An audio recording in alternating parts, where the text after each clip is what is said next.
My parents forced me to babysit my sister's kid every weekend for free, so I vanished without notice and let them handle the consequences themselves.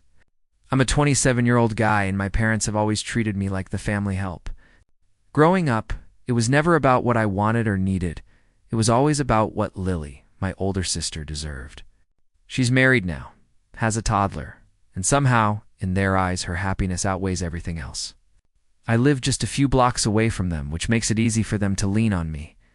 Every weekend, without fail, they call me up, their voices warm but laced with expectation. "Could you watch Emily for a few hours?" my mom asks. I know it's never just a few hours. Lily was always the golden child. Her college tuition? Paid in full. Her wedding? Lavish, with every detail planned, every expense covered. And me. I scraped together rent for my tiny apartment, worked late nights, and even skipped a vacation or two just to stay afloat. Yet, no matter what I did, it was never acknowledged. "You'll understand when you have a family of your own," my dad would say, as if that excused decades of favoritism. The first few times I agreed to babysit, told myself it was part of being a good brother. But slowly, resentment started building, quiet and simmering. I'd spend Saturday mornings chasing after Emily, cleaning up messes and juggling her nap schedule with my own work emails.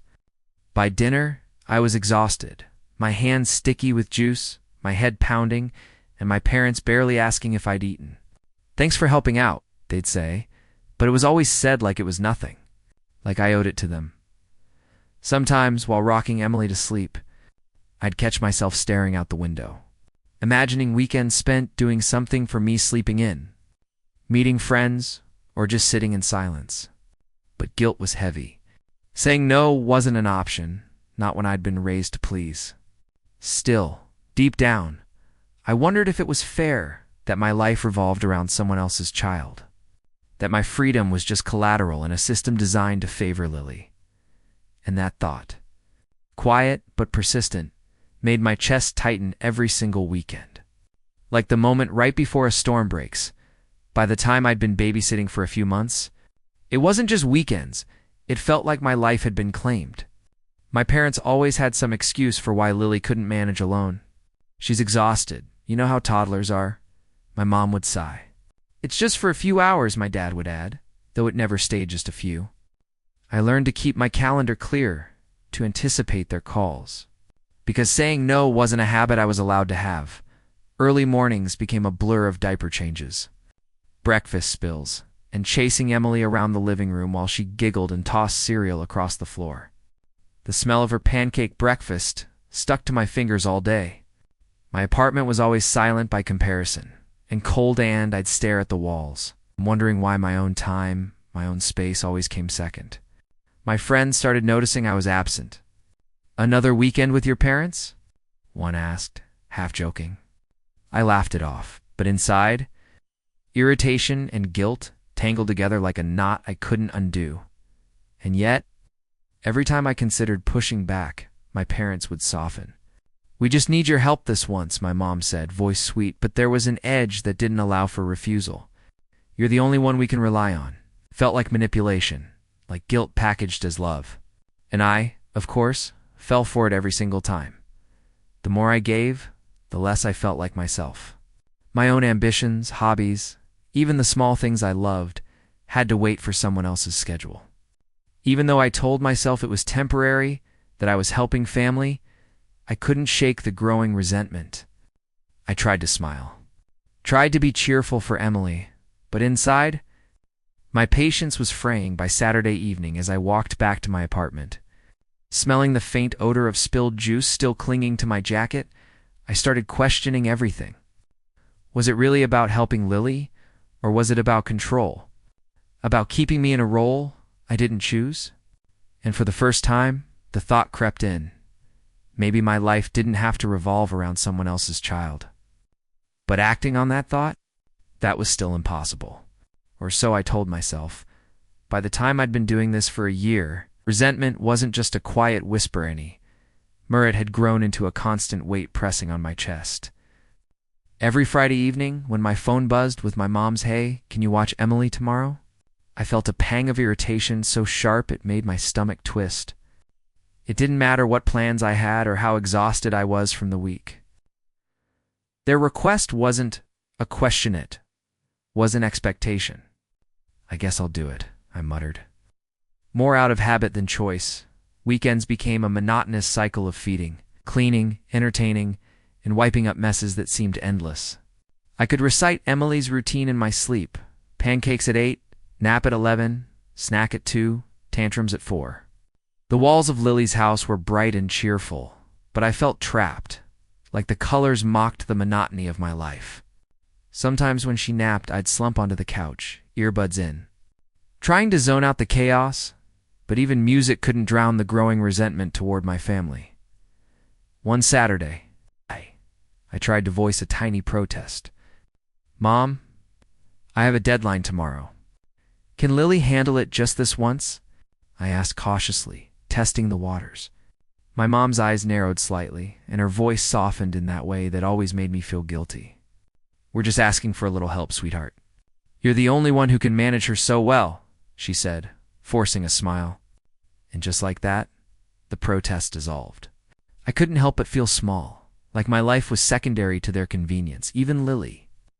The so-called golden child seemed blissfully unaware of the toll it took on me. "Thanks, I don't know what I'd do without you," she'd chirp, her words polite but unthinking. And I'd nod, forcing a smile, pretending it didn't bother me that my weekends, my sanity, my freedom, were all being drained for her comfort by the end of that day. Smelling the sticky remnants of juice and crayons, I felt a quiet fury simmering inside me. For the first time, I wondered, was I really doing this for family, or had I just become their unpaid weekend servant? And as I walked home, exhausted and tense, I realized the thought was dangerous, but also the only thing that made me feel alive. Maybe it was time I stopped being invisible. By now, the routine wasn't just exhausting, it was suffocating. Every Friday night, I felt a tight knot in my stomach before I even answered the call from my parents. "Hey, can you watch Emily tomorrow?" "Lily has an early appointment," my mom would say, voice sweet, but with that familiar undertone that made refusal impossible. My heart sank before I even responded, and I found myself muttering, "Sure, no problem," even when my body and mind screamed otherwise. The more I gave, the more invisible I felt. Lily's life continued as if nothing had changed. Her toddler laughing, her husband relaxed, her weekends free.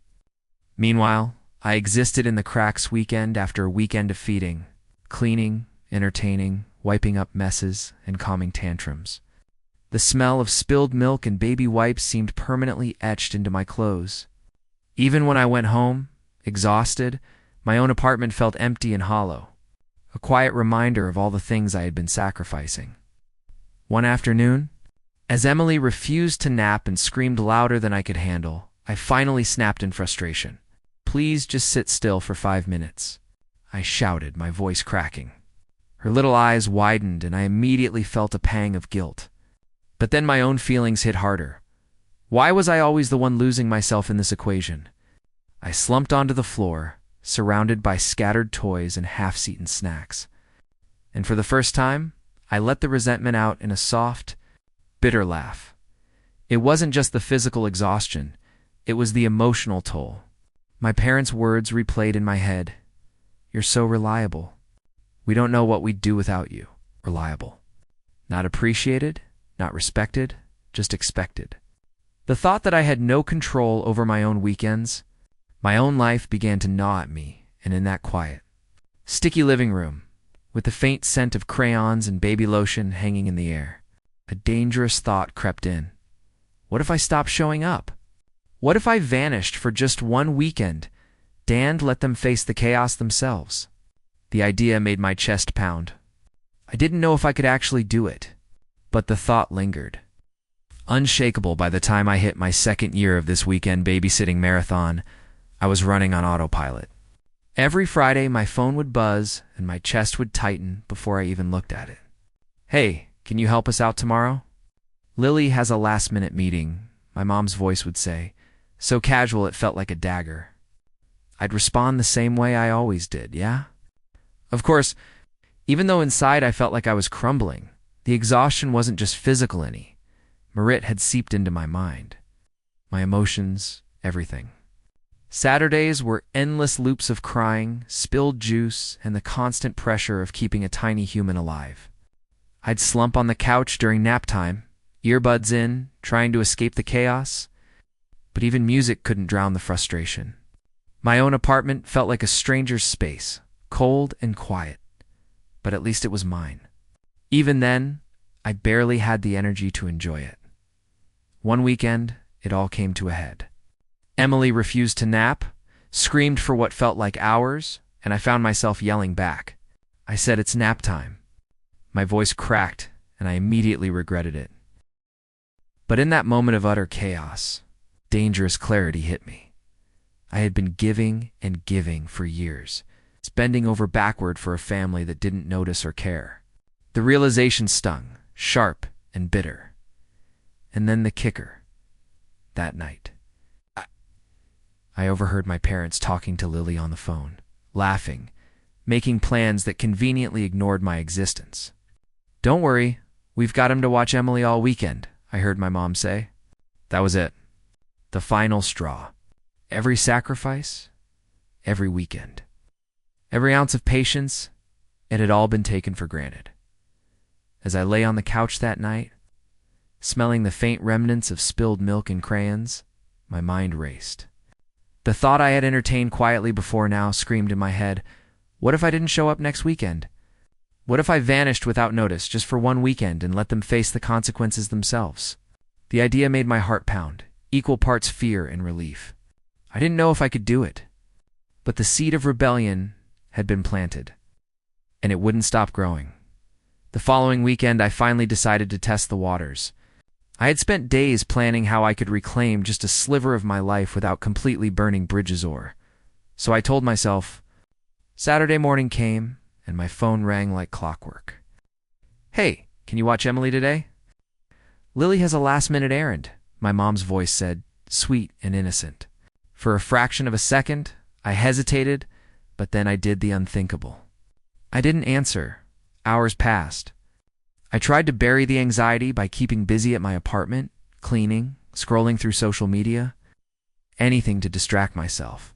But around noon, curiosity and dread collided. I checked my phone. 50 missed calls. 50 messages. The panic, the guilt, it all hit me at once. My parents were frantic. Lily was panicking. And the thing that made my chest twist tighter than ever? I discovered through a mutual neighbor that Lily hadn't gone to any errand at all. She had gone out for brunch with her friends. I felt my stomach drop. Every weekend, I had spent chasing a screaming toddler, wiping up spills, calming tantrums. She had been out living her life while I sacrificed mine. And my parents had known. They knew. They had been manipulating me this entire time. The anger bubbled up, hot and sharp, and I could barely breathe. Years of being the invisible, reliable, son taken for granted, used, guilted into submission, all boiled over in an instant. I remember sitting on my couch, the smell of old coffee lingering in the air, the faint hum of traffic outside, and thinking, all those weekends, all that exhaustion, all that resentment, it wasn't my fault. I had been played, and it wasn't just Lily yet, it was my parents too. Their golden child favoritism, a cruel, unspoken system of control, and in that moment, the idea I had whispered to myself before became real. I could disappear. I could vanish for an entire weekend, let them face the chaos they had so easily expected me to handle. For the first time, the thought didn't terrify me, it thrilled me. I just didn't know how far I was willing to go. Yet after that weekend, I couldn't stop thinking about it. Every time my phone buzzed with my mom or Lily's name, my chest would tighten. But now, the tightness carried a different weight, one of possibility, not just anxiety. I started planning. Not just a small rebellion, but a weekend where I'd reclaim my time, my space, and my sanity. The idea was intoxicating. I made lists, checked calendars, and double-checked my excuses for work and personal commitments. I didn't tell anyone. Not Lily, not my parents. The thought of them knowing made the plan feel too real, too fragile. I imagined what would happen if I simply didn't show up. My parents would scramble. Lily would have to figure things out on her own. For the first time in years, the power dynamic shifted in my head. I was no longer the invisible servant. They were suddenly the ones depending on me. Every day. I rehearsed in my head how I'd answer the inevitable calls. "Sorry, I have plans or I can't make it this weekend." Simple words, but they felt like a revolution. I even considered leaving early Friday night, driving somewhere quiet, letting them stew in their own chaos while I got a taste of freedom. The thought made my heart race, a mix of fear and exhilaration I hadn't felt in years, and yet doubt lingered. What if Emily got hurt? What if my parents never forgave me? What if I went too far and broke the family beyond repair? My fingers itched to dial, to reassure them I'd be there, but the more I thought about it, the more I realized that their panic and guilt were exactly what I wanted. It would be a mirror, showing them how it felt to rely on someone without appreciation. By Friday evening, the plan was set. I packed a small bag, leaving it by the door as if I were just stepping out for the evening. I glanced at my phone one last time, seeing a message from my mom. "Please, we really need you tomorrow." I stared at it, the corners of my mouth lifting in a mix of anxiety and satisfaction. Tomorrow. They'd see the consequences of years of taking me for granted. Saturday morning arrived, crisp and quiet, and for the first time in years. I didn't answer my phone. Not a single buzz or vibration broke the peace of my apartment. I made myself coffee, savoring the aroma, and for the first time in what felt like forever, I allowed myself to relax. No toys scattered across the floor, no toddler screams echoing in my ears, just silence and a sense of freedom that made my chest ache with relief. By late morning, I couldn't resist checking my phone. 70 missed calls, 50 messages. My parents were frantic, their texts a mix of guilt, pleading, and thinly veiled anger. "Please, we really need you." My mom had typed 3 times in a row. "Emily is inconsolable. Lily can't handle it." My stomach dropped, but somewhere beneath the guilt, a small thrill pulsed. Finally, they were seeing what life was like without me. Around noon, I got a tip from a neighbor. Lily had called over a friend to help babysit at the last minute. She hadn't planned an errand this time. She had counted on me, and now she was scrambling. I felt a strange mix of vindication and pity. All those weekends of sacrifice, of cleaning up spills and calming tantrums, had been replaced by her panic, and for the first time, I wasn't responsible for fixing it. I spent the day walking around my neighborhood, soaking in the freedom, feeling the weight of years of obligation lift from my shoulders. The sun was warm on my skin, the air smelled of freshly cut grass, and every little sound, the chatter of kids playing, birds calling, felt like a chorus celebrating my tiny rebellion. By evening, the missed calls and frantic texts hadn't stopped. My parents and Lily were realizing they couldn't just rely on me anymore. I sat on my balcony, sipping cold coffee, a slow, satisfied smile spreading across my face, and yet a small, anxious voice whispered in my head, "How long could I really keep this up before the guilt or something worse caught up with me?" By the second day of my disappearance, the chaos was in full swing. I checked my phone cautiously, and the number of missed calls had multiplied like wildfire. My parents were panicking, and the texts from Lily were frantic. "Where are you? Emily won't stop crying. Mom says you have to come." I felt a twinge of guilt, but beneath it, there was something else: relief. For the first time, the weight wasn't on me. I caught snippets of conversation through a neighbor's window while I walked outside. My mom was on the phone, voice shaking. "He always does this. He's the only one who can handle her." And Lily, crying into her own phone, "I didn't think it would be this bad." It was surreal. Almost cinematic, their panic, the chaos, all unfolding because I had finally stepped out of the role they'd cast me in for so long. But amid the satisfaction, a low, gnawing feeling took hold. What if Emily got hurt? What if this weekend broke something irreparable between us? My chest tightened as I realized I couldn't control everything, even now. The thrill of rebellion was mingled with a bitter sense of helplessness. My sanctuary had become a cage of anxiety in its own way. When evening came, I heard my parents arrive in the driveway. My mom's voice was raised, and Lily was sobbing. Through the faint glass of my apartment window, I could see them pacing, shouting, and trying desperately to make sense of the weekend without me. I wanted to look away, but I couldn't. Years of taking me for granted had finally been reflected back at them, unfiltered. I sank into the couch, feeling a strange mix of vindication and sorrow. I had wanted them to feel the consequences, and now they were frantic, stressed, desperate, but it came with a cost. My heart thumped in my chest as I realized the full weight of my decision. I had abandoned them in the way I had always felt abandoned. And somewhere deep inside, I wondered, had I gone too far this time? By Sunday morning, the house had descended into full-blown chaos. I stayed in my apartment, sipping coffee and listening to the faint sounds of panic drifting from a few blocks away. My phone was flooded with missed calls, voicemails, and texts, each one a mix of desperation and thinly veiled anger. "Please, just come back." My mom had written, "Emily needs you, we can't handle this." And Lily. Her messages were almost pleading, "I didn't think it would be this bad. Please answer." Then I got a call from a neighbor. At first I hesitated, but curiosity overtook me. They casually mentioned that Lily had spent all morning trying to manage Emily, finally admitting that she had relied on me every single weekend for years.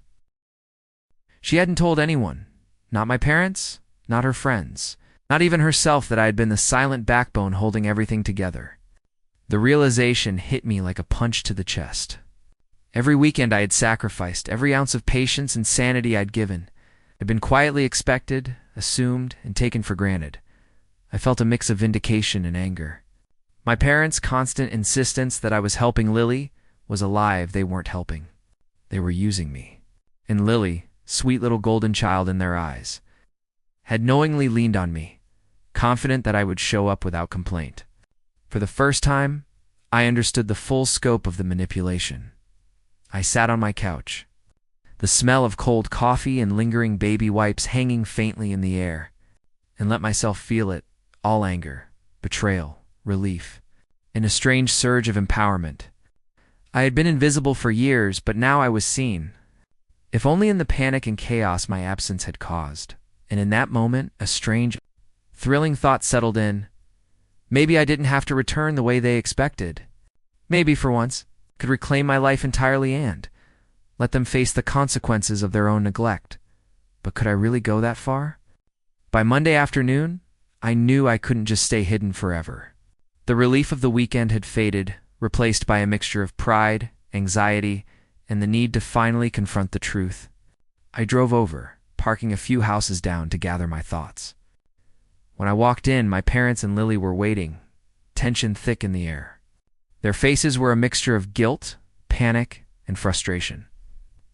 I can't keep doing this every weekend, I started, my voice trembling with a mix of anger and exhaustion. I've spent years sacrificing my life, my weekends, my sanity, for your convenience. And all along, I've been taken for granted. My mom opened her mouth, but I held up a hand. No, you've had your say for decades. Now it's my turn. You treated Lily like she was the only one who mattered, and me like I didn't exist unless I was helping you. Lily's eyes widened, and I could see the shame and panic cross her face. I didn't think she began, but I cut her off. You knew. You always knew. Every weekend, every sacrifice, it wasn't invisible to you, but you counted on it anyway. I've finally realized I don't have to be your unpaid babysitter, and I won't be. The room went silent.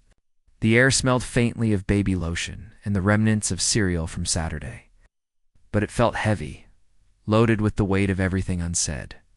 My parents tried to respond, their voices faltering, and for the first time, I saw genuine guilt in their eyes. They weren't trying to manipulate me this time. They were realizing the consequences of their choices. I took a deep breath, the tension in my chest easing slightly. I love you, but I won't sacrifice myself anymore. You'll have to handle the responsibilities you've ignored for so long.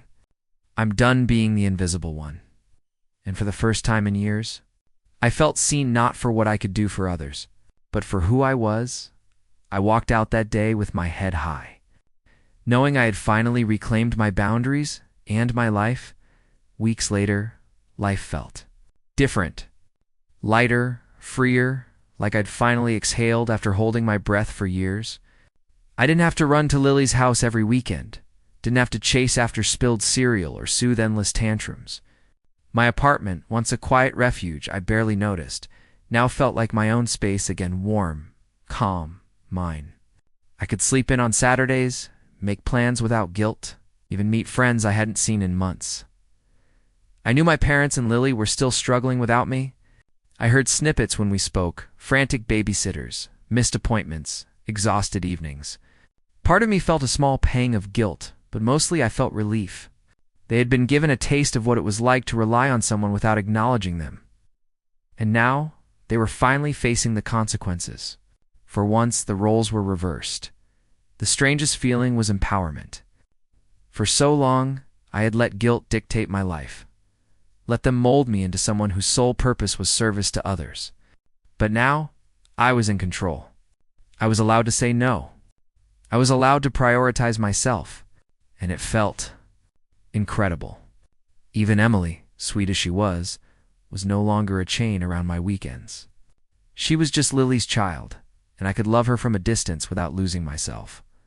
One evening, I sat on my balcony with a cup of coffee, the smell of rain lingering in the air, and thought back on the last few years. All the resentment, the frustration, the exhaustion it had led me here.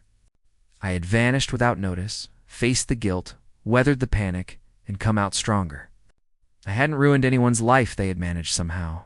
I had reclaimed mine. For the first time, I understood what it meant to set boundaries and stick to them. I was no longer invisible, no longer a convenient servant to their whims. I was free, empowered, and finally at peace. And for once, it felt like my life truly belonged to me.